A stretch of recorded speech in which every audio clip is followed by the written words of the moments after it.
Hello everybody. Well, we're stood outside the Abingdon Museum, we're at the rear of the museum, and we're at viewpoint number 1 on our route map. This area is basically within the Iron Age and Roman settlement, the focus of it. And basically the settlement was defined by a large arcing ditch system which commences at the River Thames and by the River Ock junction and sweeps round the north part of Abingdon and arcing round to roughly where Waitrose is now. And then there's some question mark dash lines with the oppidum ditch, which is a large earthwork, probably with a very deep ditch and a bank accompanying, and that would have arced round to the River Thames in the Abbey Park area. But the area where we're standing now at the rear of the museum, the lift shaft you see to the rear here, that the excavation prior to the insertion of the lift shaft was quite informative. A team from Oxford Archaeology came out to do an evaluation exercise, and they encountered a rammed gravel surface which had them a little bit puzzled. It was something like about 4 inches thick, as I recall. Now that links in to an area at the rear of Twickenham House that the Abingdon Archaeological Society, working under me, we encountered a similar compacted gravel surface, again about I suppose it must have been 1.5 meters down below the modern street surface. That was useful because that produced some interesting pottery finds. We had 1 or 2 bits and pieces of Roman pottery, and beneath the rammed gravel surface, again about 4 inches thick at Twickenham House, we had Iron Age pits sealed by this presumed Roman surface. The story goes on that there was some archaeological activity during the demolition of housing and buildings around the old jail complex, and a team there located yet more Roman evidence and some bronzes which were interpreted as being specifically of a ritual nature, part of a temple assemblage.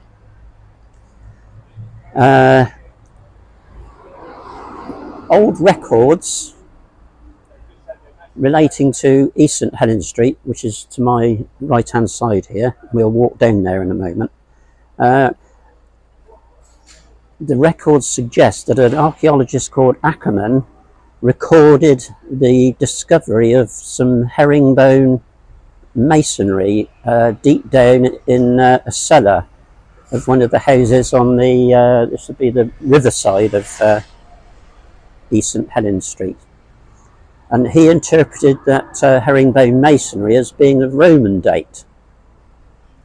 So we've got several little bits of maybe interlinking information suggesting, and this is Oxford Archaeologists' concept of this, that there might be a hitherto unknown Roman temple lurking probably about 2 meters under here.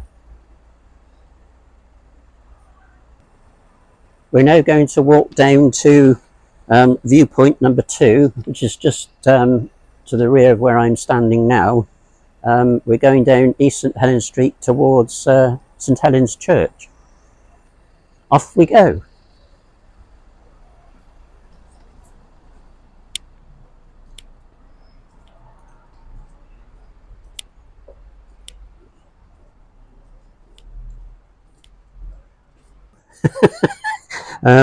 Wisteria Avenue, number 4, East St Helens Street. The basement museum. We're stood outside. It's a hairstylist, but just inside of this entrance door here, we can't see it today, unfortunately, but there's a little doorway on the left-hand side, which you may be, yeah, you can pick it out. And also on the right-hand side, there's a little board describing some of the archaeological discoveries that were found approximately 2 meters down under where we're standing. The owner of this property got interested in the cellar because he was wanting the cellar converted to a storeroom because he was going to run a small business from here. And he got involved in digging into the floor of the cellar, and he came out with some quite interesting finds, multi-period stuff really, going right back. I think he had 1 or 2 bits of flint work, but essentially there's hints of Iron Age occupation. There's an interesting group of little Roman pottery sherds, and then there's a post-Roman medieval build-up on top of that. So the owner then took the discoveries forward and developed a little small basement museum around all these discoveries, and he's actually done it beautifully, and you can get the picture of a whole series of events taking place in that cellar. Eventually, the interpretation was that it became a tobacconist. He found a considerable number of what he believes are unused clay pipes. And there's also a large, presumably a storage jar in one of the showcases down there, which might also link to, maybe storing tobacco in this vessel. So an interesting little private museum. Unfortunately, its access is difficult, but probably by appointment, if people were really interested, they could inquire at Abingdon Museum and maybe gain entry. Right, we'll now walk on down East St Helens Street again towards St Helens Church, and we'll stop outside Twickenham House.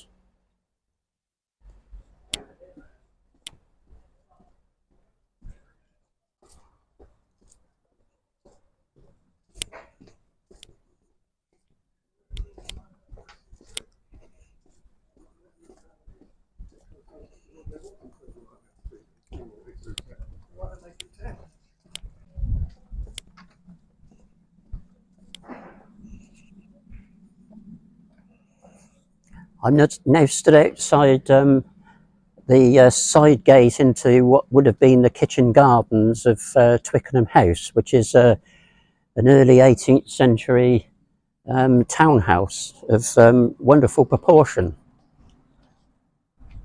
As you can see, through the courtyard here, we've got a lovely 18th century cobble surface, but through the access to the rear kitchen garden, as was, you can see all the recent developments, flats and so forth. The flats you can see are roughly where 2 greenhouses existed, and we were given permission to excavate in the base of these greenhouses, and they had sort of brick footing standing at about this height. And this greenhouse base was the point of discovery of, as I mentioned before, a Roman compacted gravel surface. Again, it was something like about 2 meters down, and we lifted that off after recording it, and encountered a series of Iron Age rubbish pits underneath that. Looking at the pottery, they were probably early part of the Iron Age, something like 5th century, 6th century BC, judging by the pottery that came out of them. But an interesting site, because Abingdon is laying claim to being one of the oldest continually occupied towns in the UK. And indeed here we actually found some early pottery, what they call beaker pottery, which is the earliest Bronze Age. I think there seemed to be just one sherd, and that was located beneath the rammed Roman gravel surface, possibly question mark part of this temple complex, which we're enthusiastic about now. So that's the site of one of the Archaeological Society excavations anyway. So what we'll do now is continue our perambulation down East St Helens Street towards St Helens Church, stopping off at St Ethelwold's house, which is on here. It's number 4 on our yellow route. Off we go.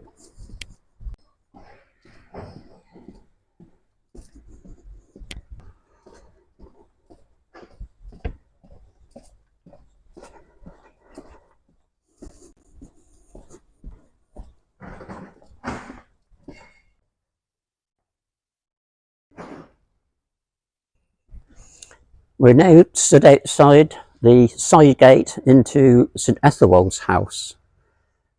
This is now a garden which is held in trust, and it is indeed open to members of the public just to wander in, sit and have a coffee and enjoy the magnificent gardens there behind me. So we'll now walk into the yard here and take a look at where some excavations took place. Off we go.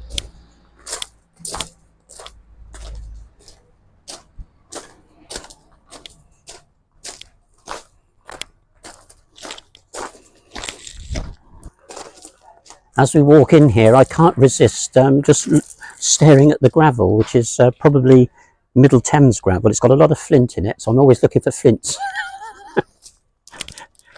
But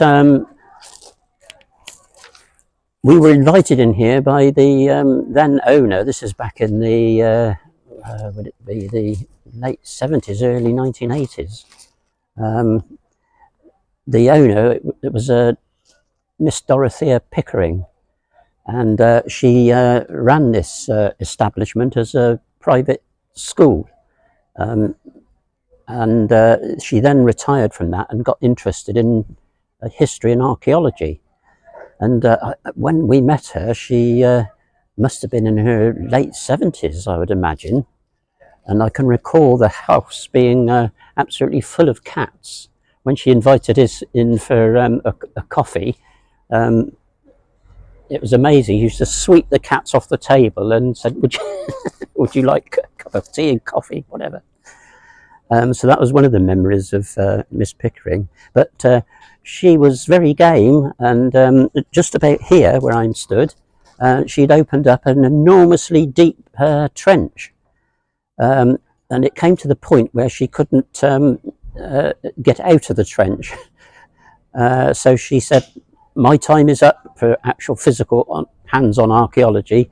I'm handing over to Abingdon Archaeological Society. So we took the whole on and completed that excavation. And again, here there was a Roman ditch cutting across the base of the trench, and that had a slot in the bottom. Now, one thought on Roman ditches with slots in the bottom, ankle breakers, and they're kind of a military style of ditch digging. They dug a slot in the bottom so the attackers would be falling down the ditch and then catching their ankle in the base of that and twisting it. But it could equally well be a sill beam footing for a timber building, probably a Roman date.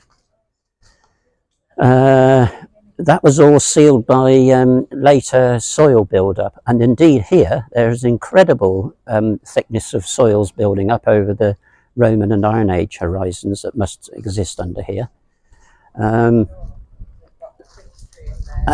at one point in this trench there was a colossal circular medieval rubbish pit, and Miss Pickering claimed that because of the deposits down at the bottom of this pit were so dry that it's preserved a manuscript. I don't know what the material was. It may have been vellum or something, but apparently she sent this over to some Swiss monks who she apparently knew, and they managed to do some sort of translation on the little scraps of calligraphy that were on there. We know no more on that one, but fascinating nonetheless for the point of view of being dry deposits down here. The other trenches that we put in here, we had a little slot going across where the green lawn is just here, immediately in front of us, but we didn't get very far with that one.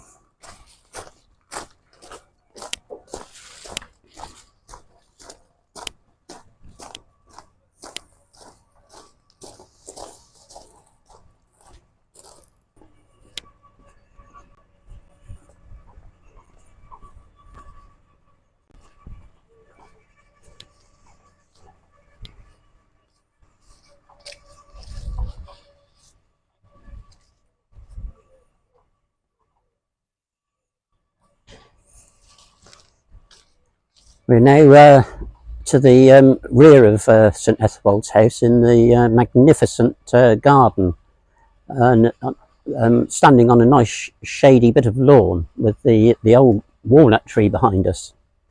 When we were here, you have to envisage this area here as a huge dugout area where this little flower bed is now, and the fence just behind.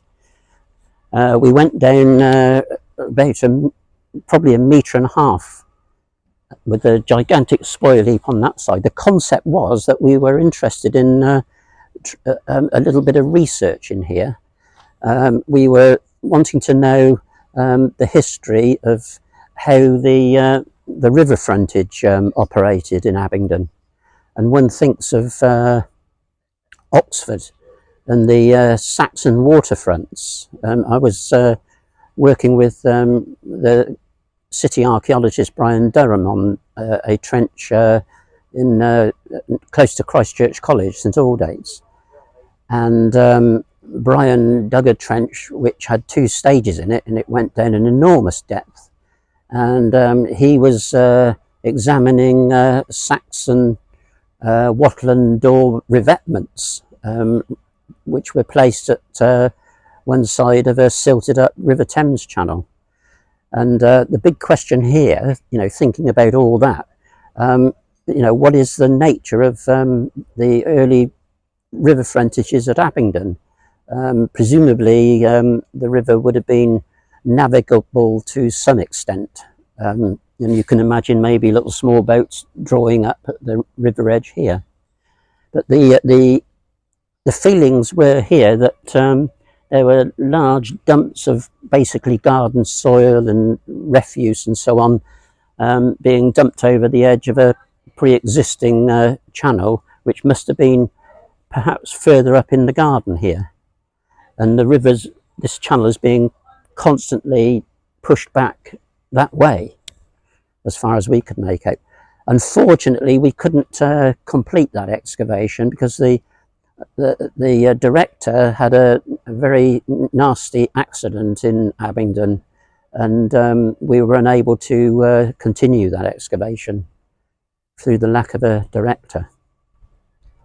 But yeah, this is a very valuable site from the archaeological standpoint, I feel, because there probably is a lot of evidence under here for how the river frontages did evolve. And indeed, we've got Roman features up by the house, and further down, and there's Iron Age activity as well. So if there was ever an opportunity here, it would be an extremely interesting little project to examine as a research. You know, what is happening? What was it like here? Are we going to have sort of revetments and, you know, signs of wharfage? Question is, where are the boats? You know, you see,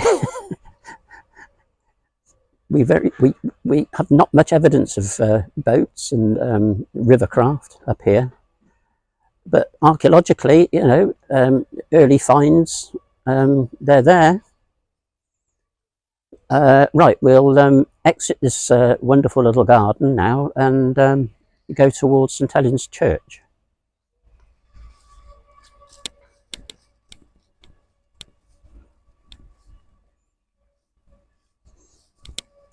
Come on, Dan.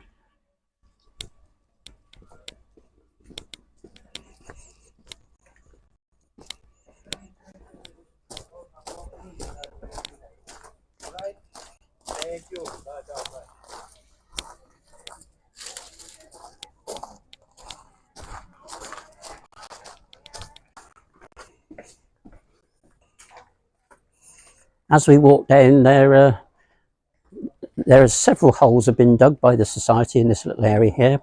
We've had a hole in Helensbourne just down the road here. We had an excavation over in that area there where the flower boxes are on the upper floor. There was an interesting site there with we found a big relieving arch, again about I suppose about 5 feet down. We couldn't make it. The problem with all this sort of archaeology, it's all very keyhole, and it's like the Roman temple site, question mark. You know, we're looking at this all through little tiny keyholes into earlier prehistory, and it's very difficult to make out, you know, what is going on. But eventually things start to fit into place like a jigsaw.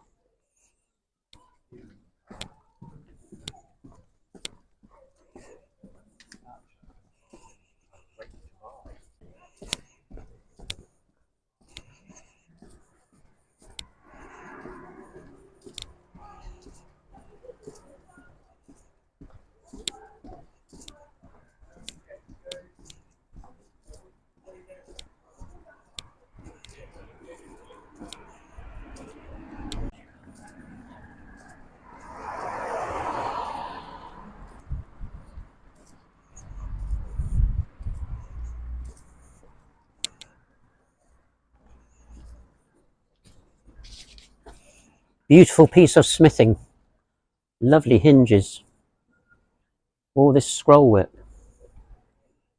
big pins, oak door, lovely example. Don't ask me the date, I haven't a clue.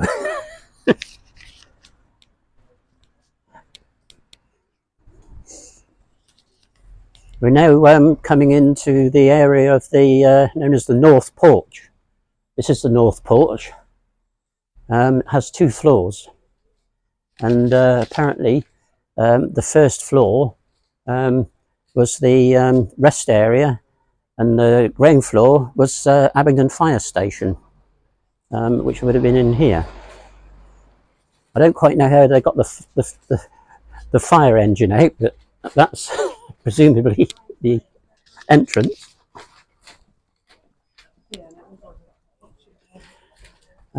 We did a little small piece of excavating here. The North Porch was being renovated for the insertion of wheelchair facilities and new public loos and so forth.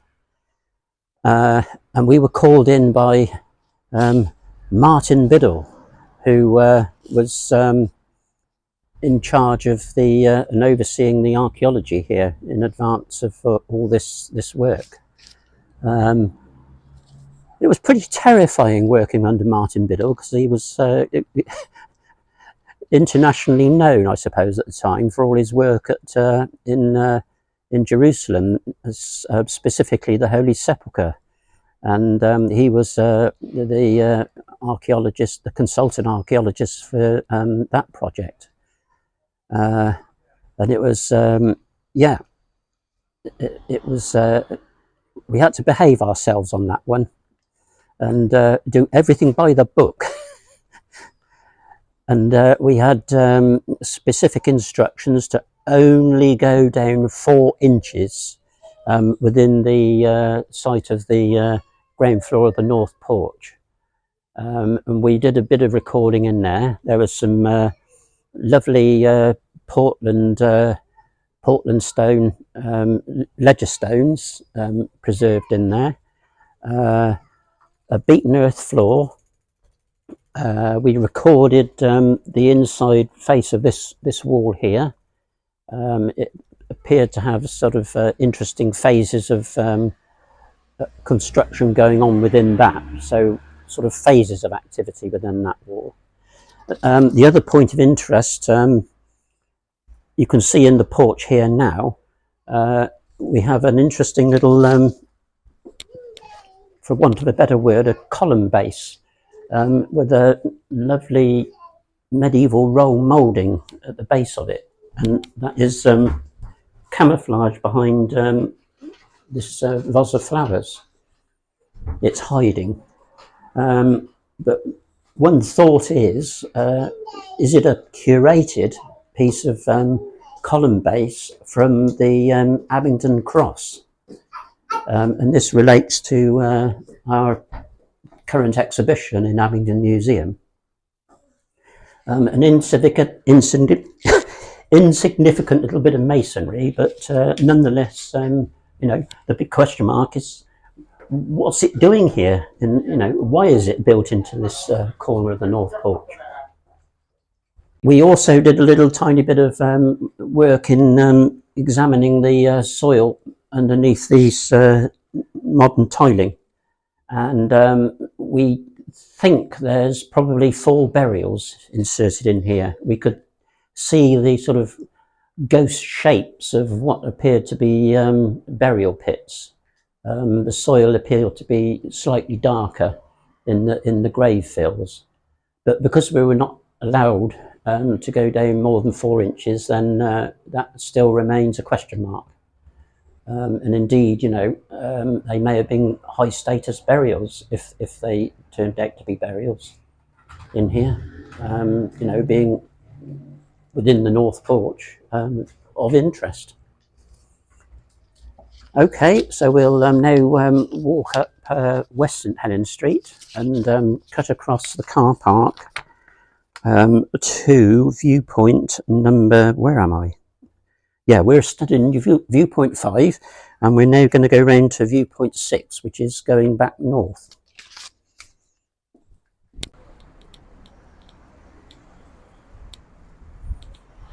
While we walk up here, there was a I think it was a gasboard trench, and in the spoil heap there was a sherd of late Iron Age butt beaker, which is quite an interesting discovery. So again, it's all adding to the fact that we've got late Iron Age and you know, early Roman occupation intensively in this area.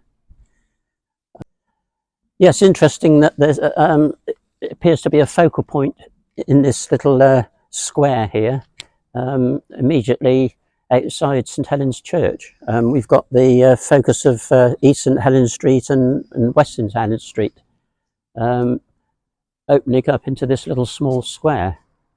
As far as I understand it, there was a nunnery here known as Helensbourne, which I'm not sure exactly or I don't think we are sure of the exact location of Helensbourne, but it was somewhere in this area.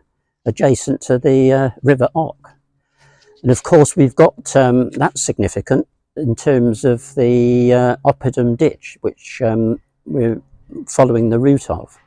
And the oppidum ditch presumably is picking up, and if you'd like to pan around with the camera to the churchyard, there's a brick building just ahead of us. The oppidum ditch must be just the other side of that construction there, as far as I can make out. And now we'll walk up West St Helens Street and see if we can pick up the route of the oppidum ditch up there.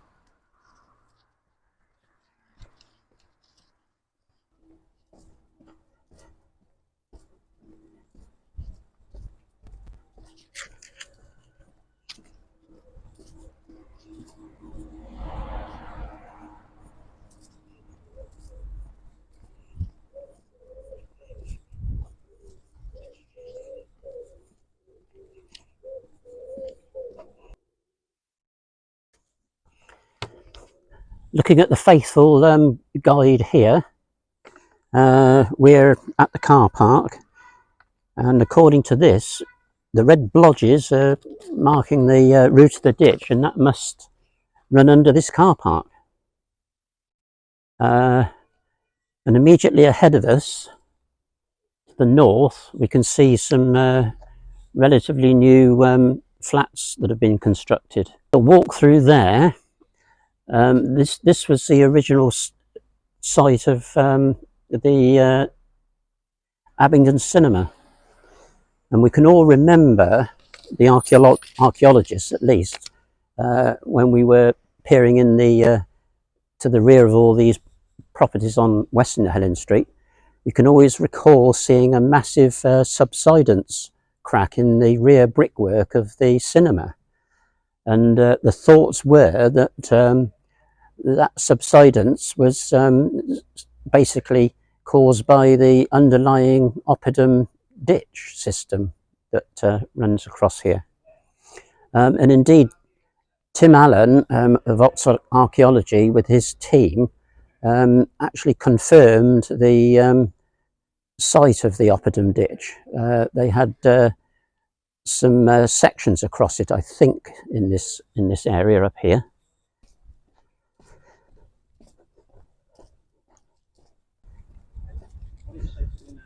Yeah, we're approaching Niamh Mews now, which is approximately where the old Abingdon cinema was located. And it was prior to all this building work, Tim Allen of Oxford Archaeology, this was one of his main excavation sites. Now if we can walk through here,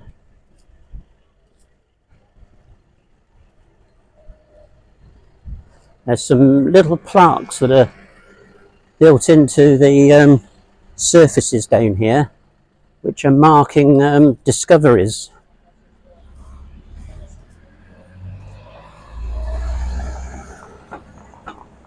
Not these, they're drains.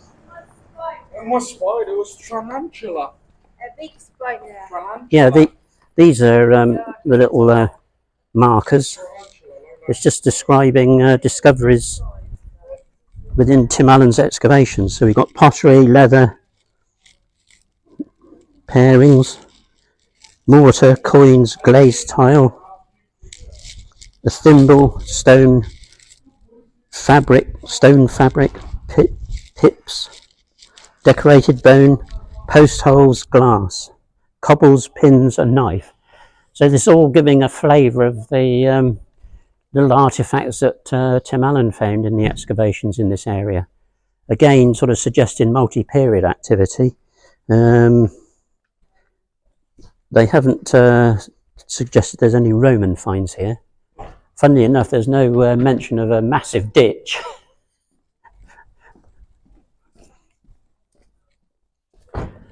So we're perambulating through Niamh Mews now, and we should eventually come out at Abingdon High Street. We go through the archway here.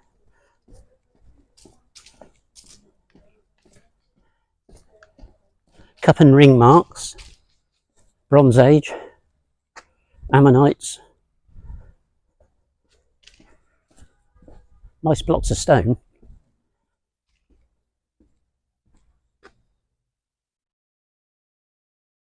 Oh look, that's a Saxon saucer brooch.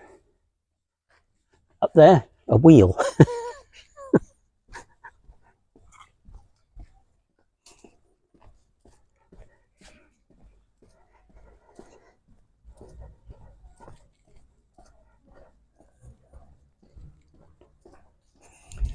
That pattern that's engraved on the stone there, the Saxon saucer brooch, I think it's in the museum, in the showcases.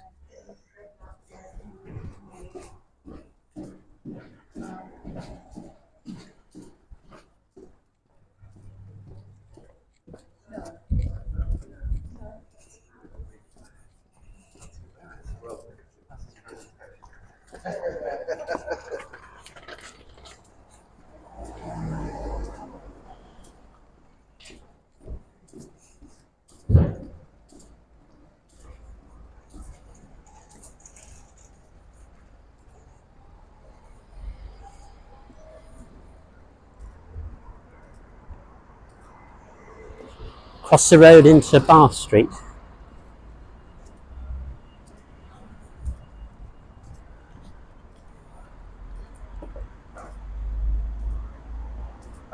Oh, interesting.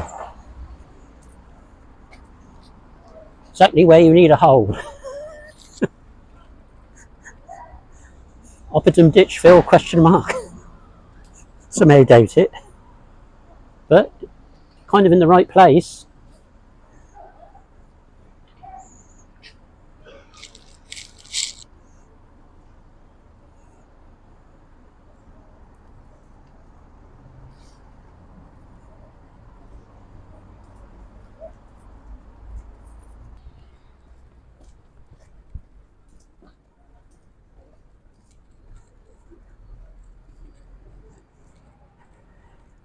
No.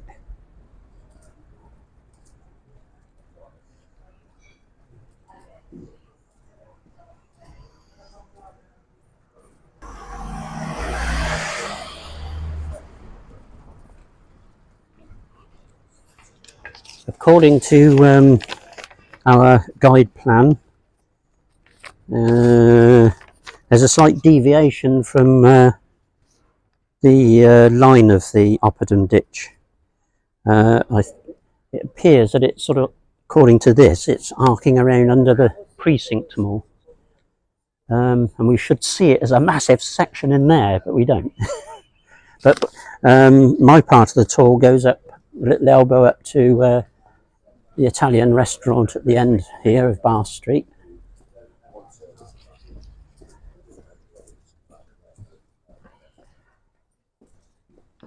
The Abingdon Art Soc were doing some sort of rescue observations, shall we say, in advance of digging the underpass, the Stratton Way underpass. The contractors had a lot of spoil heaps thrown up, and the society went down and raked through the spoil heaps, and they recovered quite a lot of interesting finds. Earthenwares, sort of Victorian china, some 17th century china, bits of clay pipe and so on. And there was a handling tray which was placed on a table in Abingdon Museum as part of the Archaeological Society's 50th anniversary celebration. And on this handling tray there was a green metal object, a rectangular, rather sort of in rather bad shape, shall we say. And I thought, this looks a bit interesting, and I then thought, this to me looks like possibly a fragment from an Iron Age cauldron. And everybody else sort of thought, not quite sure about that. And there were various suggestions, like an old coal scuttle or part of a bin, which none of which seemed to fit the picture. But there was one or two sort of distinctive little characteristics with this piece of shrapnel. So I took it along to some academics at the Ashmolean Museum, and independently three academics said this is Iron Age cauldron without a doubt. One of them said it's not Saxon, it's more likely to be early. So it all adds up to being, and it's identified currently as an early Iron Age cauldron fragment, and that was found just in this area here by the underpass. And that's currently on display in one of the showcases in the Lost Monuments exhibition, if anybody cares to go and have a look at that piece of rather uninteresting shrapnel. But it's developing an interest, that one. Now, whether it was associated with being deposited in the oppidum ditch, which is supposed to be going off down here to the rear of us, but I'm wondering whether it actually is sited up in this area, because these cauldrons are high status objects, and some of the discoveries of cauldrons have been in large ditch systems or placed in watery places. We're going on this sort of ritual deposit kind of idea now, but you know, this area probably did have a ditch with water in it, and the cauldron may have been disposed of in there for whatever reason.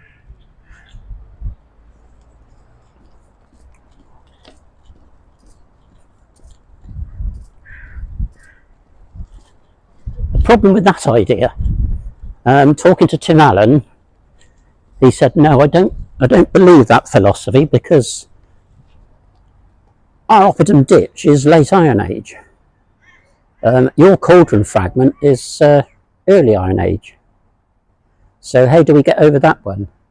Do we now say that the cauldron was curated and kept for a few hundred years in use, and then it finally gave out in the late Iron Age and got chucked in the oppidum ditch? Question mark.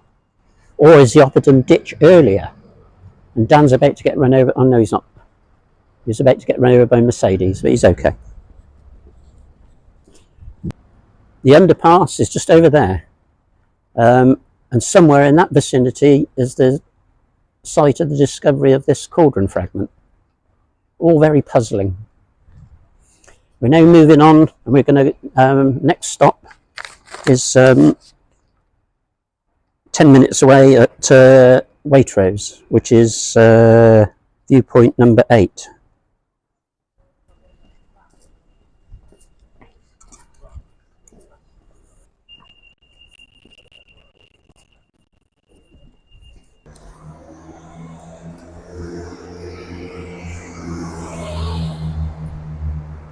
Crossing Sturt Street.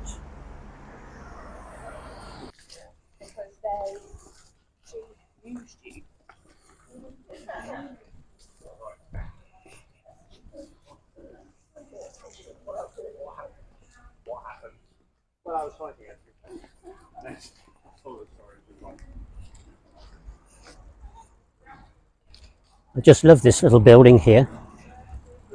It's the if it didn't have the brick arches, it wouldn't be quite so characterful, but it helps it along immensely, I think. Beautiful.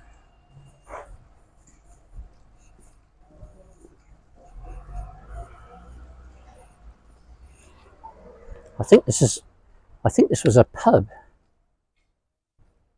way back, and this is the site of Bob Wilson's parties. Bob Wilson was a member of Oxford Archaeological Unit, as it was then, and he was the bone specialist. He knew everything. He could identify the tiniest little bone scrap as being a domestic cat or a pig or something.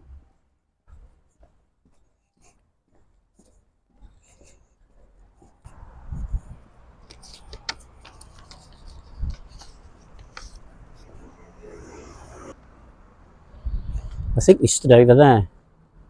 We've just come through by the old railway yard, which is on the proposed line of the late Iron Age oppidum ditch, and we're standing opposite the old people's home. No, I can't, is it? Station House, that's it. Thank you, Dan. Now,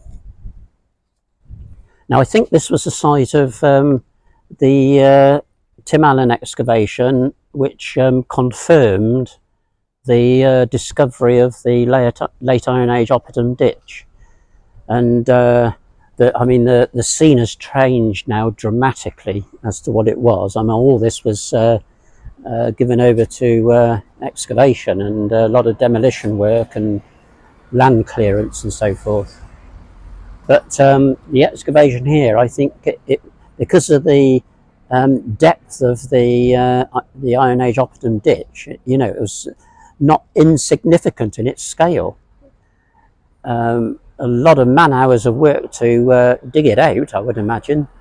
And I think Tim, as far as I can recall, seeing Tim's photograph, the section was stepped down from the point of view of health and safety. And I think he had pumps set up to de-water the bottom part of the ditch. But they did indeed confirm and got to the bottom of the ditch system there. And as far as I understand it, they did record a complete section through this ditch. We don't know much about where the spoil of the ditch was placed. You know, was it an internal bank? Probably was, as far as we can gauge. The excavation hasn't been published yet, so you know we don't know any details about the phases of that may have taken place. Was the ditch redug at various points? Certainly Tim comments on the fact that the Iron Age ditch was being backfilled by the Romans, as far as he could make out at that time. This was back in the 1980s that the excavations around here took place, in advance of all this redevelopment. The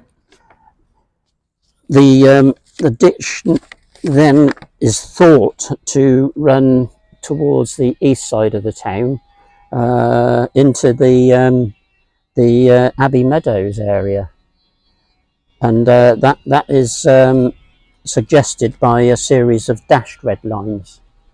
But that course is a bit hypothetical, but Tim seems to think that that's its route.